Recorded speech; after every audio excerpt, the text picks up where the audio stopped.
மக்களே, உங்க எல்லாரையும் ஆயா வீட்டுக்கு அன்போடு அழைக்கிறோம். இந்த வாரம் பாத்தீங்கன்னா நம்ம தோட்டத்துல கிடைக்கக்கூடிய கீரை வகைகள், காய்கள் இதெல்லாம் வச்சு எப்படி சமைக்கிறதுன்னு பார்க்கலாம். இன்னைக்கு இங்க தென்னந்தோப்புக்குள்ள பாத்தீங்கன்னா தொய்யக்கீரை வந்து நிறைய இருக்கு. அதை வச்சு எப்படி கடையறதுன்னு சொல்லி பாத்துடலாம்.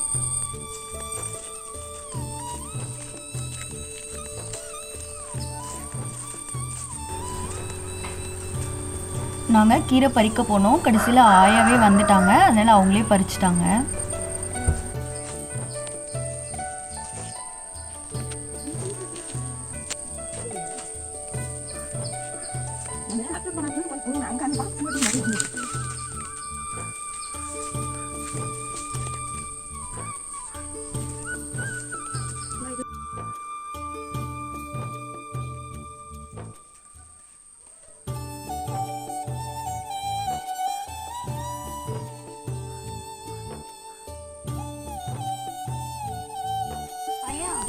எப்படி கடைவீங்க?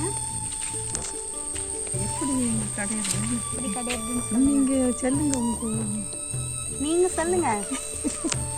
நாங்க தண்ணி கொஞ்சோண்டு ஊற்றி தண்ணி காய்ச்சிட்டு போட்டு எத்தனை நேரம் ஊற்றணும். அப்புறம் அந்த தண்ணி எடுத்துக்கிட்டு 2 மிளகாய் வெங்காயம் அரிஞ்சு போட்டு அப்புறம் அப்படி போட்டு அந்த தண்ணி எடுத்துக்கிட்டு போட்டு அப்புறம் கொஞ்சோண்டு உப்பு போட்டு அப்புறம் மறுபடியும் குளிர் தண்ணி ஊற்றி மிளகா வெங்காயம் எல்லாம் செத்த நேரம் வேணும்னு எரிக்கணும்ல. அப்படியே அது சத்தெல்லாம் போயிருமா அப்படி கரைஞ்சா? ஆமாம், அப்படி கரைஞ்சத்த அப்படி கடைஞ்சதான் நல்லா இருக்குமா? சரி, நீங்கள் எப்படி கடையிறீங்க? நாங்கள் உங்களுக்கு கேட்டுதான் கடைய போகிறோம். நம்ம தொய்யக்கீரை பொரிச்சிட்டு வந்தாச்சு. மரத்து நிழல்ல இருந்தனால நல்லா கொழு கொழுன்னு இருக்கு.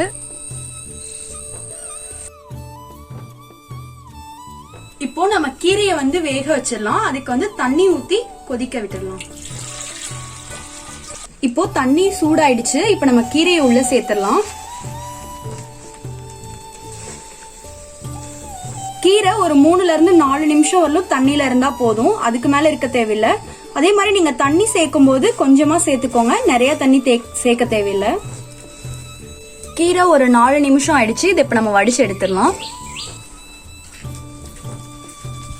கீரையை வடித்து எடுத்துட்டு எப்படி கடையிறதுன்னு பார்த்துடலாம். அதுக்கு தேவையான அளவு எண்ணெய் ஊற்றிக்கோங்க. ஒரு கைப்பிடி அளவுக்கு சின்ன வெங்காயம் சேர்த்துக்கலாம். அது கூடவே ஒரு 6 பல் பூண்டு சேர்த்துக்கலாம். இது கூடவே 4 பச்சை மிளகாய் சேர்த்துக்கோங்க. 2 கொத்து கறிவேப்பிலை சேர்த்துக்கலாம்.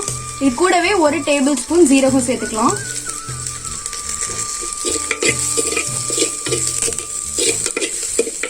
இது கூட நம்ம வடிச்சு வச்சிருந்த கீரையை உள்ள சேர்த்துடலாம். கீரைக்கு தேவையான அளவு உப்பு சேர்த்துக்கலாம். இது கூட கடையறதுக்கு தேவையான அளவு தண்ணி ஊத்திக்கலாம்.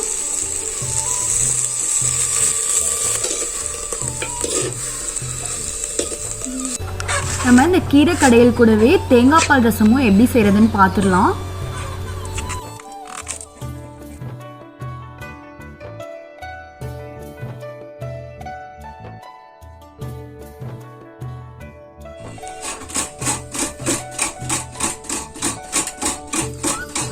இங்க நான் 2 மூடி தேங்காய் திருவி எடுத்திருக்கேன். இப்போ இதுல இருந்து நம்ம தேங்காய் பால் எடுத்துடலாம்.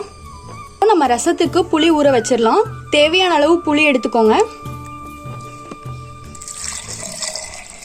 இப்போ நம்ம ரசத்துக்கு அரைச்சி எடுத்துட்டு வந்துடலாம். இதுல ஒரு 10 பல் பூண்டு சேர்த்துக்கோங்க. 2 கொத்து கறிவேப்பிலை சேர்த்துக்கோங்க. காரத்துக்கு ஏற்ப வரமிளகாய் சேர்த்துக்கோங்க. ஒரு 1.5 டேபிள் ஸ்பூன் ஜீரகம் சேர்த்துக்கோங்க. ஒரு 1 டேபிள் ஸ்பூன் மிளகு சேர்த்துக்கோங்க. இதை இப்ப அரைச்சு எடுத்துக்கலாம். ரசத்துக்கு தேவையான செலவெல்லாம் இப்ப நம்ம அரைச்சு எடுத்தாச்சு. நம்ம தேங்காய் பால் அரைச்சு எடுத்துட்டு வந்தாச்சு. அது கூடவே இப்ப நம்ம புளிக்கரைசலையும் சேர்த்துடலாம்.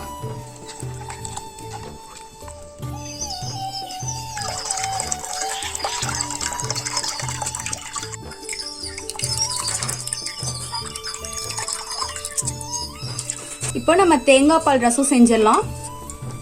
தேவையான அளவு எண்ணெய் சேர்த்துக்கோங்க. கூடவே பெருங்காயம் சேர்த்துக்கோங்க. இது கூடவே நம்ம அரைச்சு வச்சிருந்த ஜீரக மிளகெல்லாம் சேர்த்துடலாம். நம்ம கரைச்சு வச்சிருந்த தேங்காய் பாலையும் புளிக்கரைசலையும் உள்ள சேர்த்துடலாம்.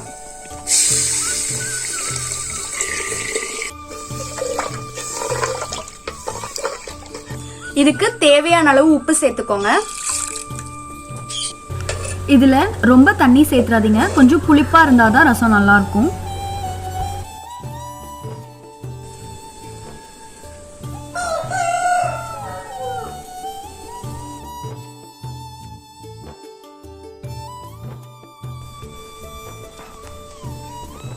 இப்போ கீரை வெந்துருச்சு, இது நம்ம இறக்கிடலாம்.